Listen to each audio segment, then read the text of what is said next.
வரிசையாக 3, 4, 5, 6, 7 படம்லாம் வருஷத்துக்கு பண்ணியிருக்கீங்க. போன வருஷம் 3 படம். இந்த வருஷம் இப்போ தான் அக்கௌண்ட்டே ஆரம்பிக்குது. ஓகே இப்படி ப்ரோ. இருந்தால் எப்படி வருஷத்துக்கு 3 படமாவது பண்ண வேணாமா? அதான் ப்ரோ, என்ன ப்ரோ பண்ணா ஏன் பண்ணுறேன்னு கேட்குறீங்க ப்ரோ.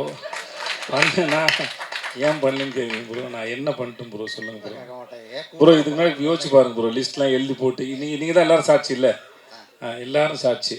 அதனால் வந்து அந்த பண்ணதுக்கு நான் காரணம் இல்லை, பண்ணாமல் போகிறதுக்கு நான் காரணம் இல்லை. ஏன்னா சில சமயம் சில படங்களை பண்ணியிருப்போம். இப்போ முன்னாடி சொன்ன பதில் தான் அது. என்னென்னா அந்த படங்கள் ரிலீஸ் வந்து நம்ம இப்போ இன்றைக்கி இந்த படம் ரிலீஸ் ஆகுதுன்னா இதை நானாக ஃபிக்ஸ் பண்ணுறேன் இல்லை, என் ப்ரொடக்ஷன் கம்பெனி தான் ஃபிக்ஸ் பண்ணுறது. ஸோ சில படங்களை வந்து அவங்க நல்ல நாள் பார்க்குறது இல்லை தள்ளி போட்டுறதுலாம் அவங்களோட சாய்ஸ். அது அப்படி தேங்கி வரும்போது அது மொத்தமாக தெரிஞ்சிருக்கும், அப்படி தானே ஒழிய. மற்றபடி நான் வழக்கமாக என்னுடைய வேலைகளை செஞ்சுக்கிட்டு தான் இருக்கிறேன். ரிலீஸை வந்து ப்ரொடக்ஷன்ஸ் பிளான் பண்ணுறாங்க, அவ்வளோதான், வேறு ஒன்றும் இல்லை. Okay bro. விஜய் சார், நீங்கள் இந்த வர்ணம் படத்தை பற்றி பேசுனீங்க, அவர் ஹெல்ப் பண்ணாருன்னு. அது வந்து எப்போமோ வந்த படம், நடுவில் பக்கத்தை காணும் சொன்னீங்க, நன்றி இதை பற்றி சொன்னீங்க. அதே மாதிரி நீங்கள் நிறைய பேருக்கு, தயாரிப்பாளருக்கு, நடிகர்களுக்கு, கேமராமேனுக்கு எல்லாம் நிறைய வாய்ப்பு கொடுத்துப்பீங்க. அவங்களாம் நன்றியோடு இருப்பாங்களா? அவங்க அப்படி இல்லாமல் இருக்கும்போது உங்கள் மனநிலை எப்படி இருக்கும்? 2 நாள் முன்னாடி ஒரு இன்டர்வியூவில் எனக்கு கேள்வி கேட்டாங்க, மற்றவங்க நம்மளை யூஸ் பண்ணிக்கும்போது நீங்கள் என்ன நினைக்கிறீங்க கேட்டாங்க. சரியாக தெரிஞ்சால் நல்லா யூஸ் பண்ண முடியும் என்ன அப்படின்னு சொல்லியிருந்தாங்க. ஸோ அதே போல் தான் இது. மற்றபடி சார் இப்போ யாருக்காவது எதையாவது இப்போ இவர் எனக்கு ஒரு உதவி பண்ணார்னு வச்சுக்கோங்களேன், இவன் நாளைக்கு வந்துடுவான், இவனை வச்சு படம் முன்னா நினச்சி பண்ணுறதில்ல. அந்த அந்த நேரத்தில் தன்னுடைய தொழிலுக்கு சரின்னு எதையோ அதை அவர் செஞ்சார் ஒழிய இந்த இவனுக்கு வாய்ப்பு தரணுங்கிறதுக்கு அவர் அது பண்ணல. ஆனால் அந்த பலனை அடைஞ்சவன் நான், என்கிட்ட நன்றி விசுவாசம் இருக்குது. நான் அதை திருப்பி செலுத்துவதற்கு காலம் எனக்கு ஒரு சந்தர்ப்பம் வழங்குது. அதுவும் நான் சும்மா ஓகே எது வேணால் பண்ணலாம் ஆறுமுகத்தோடு பண்ணல. என் தொழிலுக்கு சரின்னு படுற இந்த கதை நல்லா இருக்குது, இது சரியாக பண்ணுவான்னு நினச்சி. ஸோ அந்த காலம் அந்த அந்த தொழிலுக்கான நியாயங்கிற தராசில் வச்சு தான் அது 2 பேரும் ஒருத்தருக்கு ஒருத்தர் பரிமாறிக்கிட்டோமே ஒழிய இது கிடையாது. ஸோ பட் ஆனால் எனக்கு அன்னைக்கு தேதிக்கு அந்த வேலை எவ்வளோ பெரிய வேலை செஞ்சதுன்னு இருக்குல்ல இவர் செஞ்ச. ஏன்னா அது வந்து எப்படின்னா யாருடைய பார்வையாவது நம்ம மேலே விழுந்துடாதா அப்படிங்கிற ஒரு ஏக்கத்தோடையே அது தெரிகிற ஒரு காலகட்டம் தான். ஓகே,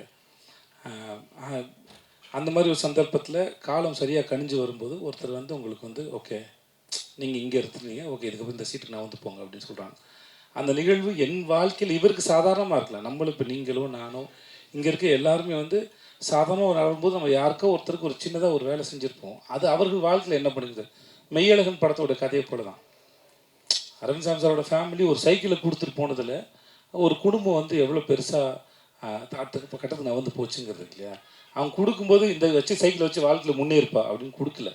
பட் அந்த சைக்கிளை வச்சுட்டு அந்த குடும்பம் எப்படி முன்னேறினாங்கிறது அவங்களுடைய தனிப்பட்ட உழைப்பு தான் காரணம். அதே போல் தான் பெறுகிற உதவியோ இல்லை இந்த மாதிரி செயல்னால கிடைக்கிறத வச்சு நம்ம எப்படி வரோங்கிறது தான் இருக்குது. பட் இருந்தாலும் ஸ்டில் எனக்கு இன்னமும் அது இருக்குது, அது உள்ளே இருக்குது. அது இன்னமும் என்னை வந்து அதான் சொன்னாங்க உயிர்ப்போடு இருக்க வைக்கிறது அது.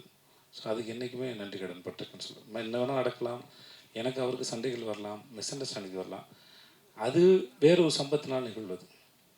நான் துபாயில் வேலை போது என்னோடய பாஸ் சொன்னார், உனக்கும் இன்னொருத்தருக்கும் சண்டை வருதுன்னா அது 2 உடம்புக்கான சண்டை இல்லை, ஒரு விஷயத்தை பற்றின சண்டையை ஒழிய அது தனி மனுஷனுக்கானது இல்லை அப்படின்னு சொல்லுவோம். அது எனக்கு ரொம்ப முக்கியமான பாடமாக நான் நினைக்கிறேன். அந்த மாதிரி மிஸ் அண்டர்ஸ்டாண்டிங் வரலாம், சண்டை என்ன வரலாம். பட் ஆனால் அவரால் நான் பெற்ற பலன், என் வாழ்க்கை நடந்த மாற்றங்கள் வந்து யாரும் மாற்ற முடியாது. ஒருவேளை இதெல்லாம் கடவுள் தான் பிளான் பண்ணி செய்கிறாருன்னா அந்த கடவுள் எனக்கு பிளான் பண்ணி அனுப்பின ஒரு ஆளாக அவர் பார்க்குறேன். ஓகே இந்த வேலையை அவர் செய்யுங்கன்னு சொல்கிறாங்க. ஸோ அப்படி தான் பார்க்குறேன் சார். நன்றி சார். உங்களுக்கு தான் கேள்வி. இது வரைக்கும் இல்லை உங்களுக்கு தான் நமக்கு தானே இது. ஆமாம், இது வரைக்கும் எந்த ப்ரெஸ் மீட்லேயும் எப்போவுமே கண்ணாடி போட்டு நாங்கள் பார்க்கவே இல்லை உங்களை. இந்த ப்ரெஸ் மீட்டுக்கு வந்து இல்லை இந்த ப்ரெஸ் மீட்டுக்கு வரும்போது நீங்கள் எங்கே பார்க்குறீங்கன்னே தெரியல. கண்ணாடி பாருங்க, என் கண்ணு நல்லாவே தெரியும். ஒருவேளை மிஸ்கினுக்கு போட்டியா வந்துட்டு கிளாஸ் போடுறதுக்கு ஆரம்பிச்சிருக்கீங்க. ஏன்னா அவரோட ட்ரெயின் படத்துக்கு மிஸ்கின் சாருக்கு போட்டியா போடுறதும் டேரக்டர் தான் சார் ஆகணும். கண்டிப்பாக கண்ணாடி போட்டால் மிஸ்கின் ஆக முடியாது சார். அதனால் அவரோட வேலை செஞ்சுருக்கேன். மிஸ்கின் அவர்களுடைய மூளை எப்படி இயங்குன்னு எனக்கு நல்லா தெரியும் சார். எனக்கு வந்து இந்த நான் ஷோ பண்ணல சார், 8 மணி நேரம் 10 மணி நேரம் ஷோவில் நிற்கும்போது என் கண் வந்து ட்ரை ஆகிடுச்சு சார். அப்புறம் வந்து அதனால் இது என்ன சொல்லுவாங்க, ஐயோ ஹைட்ராப்ஸ், அது இன்னும் பேர் சொல்லுவாங்கடா, லூப்ரிகன்ஸ் தேவைன்னு சொல்லுவாங்க. அதனால் அது போட வேண்டியதாக இருந்தது. இப்பயும் ப்ரெஸ்க்கு வரும்போது ரொம்ப நேரம் பட்டனால சீக்கிரம் ட்ரை ஆகிடுது.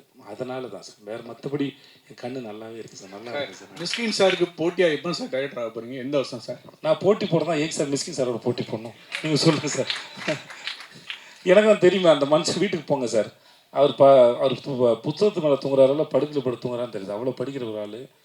நீங்கள் அவர்கிட்ட போய் எந்த விஷயம் வேணால் கேளுங்க, யாரும் வேணால் கேளுங்க, ரொம்ப ஆத்மார்த்தமாக சொல்லி கொடுக்க ஒரு மனுஷன், மறைக்க தெரியாது அவருக்கு. ஸோ எனக்கு அவரோட சிந்தனையும் சரி, ரொம்ப சின்சியராக, ரொம்ப ஆழமாக, ரொம்ப நேர்மையாக படம் பண்ணக்கூடிய மனுஷன். நான் இதுக்கு அவரோட போட்டி போடுவேன். ரசிகனாக இருந்துட்டு போயிடுறானே, அவருக்கு ஒரு சகோதரனாக இருக்கேன், தம்பியாக இருக்கிறேன், என்னை கண்ணம்மான்னு செல்லமாக கூப்பிடுவாப்புல. ஸோ அப்படியே இருந்துட்டு போகிறேன். நான் இதுக்கு அவரோட போட்டி போடணும். நாளைக்கு நான் படம் பண்ணாலும் அவர் என்னை வந்து ரசித்து கண்ணம்மான்னு என்னை முதல்ல பார்த்து கொண்டாடக்கூடிய ஒரு மனுஷன்.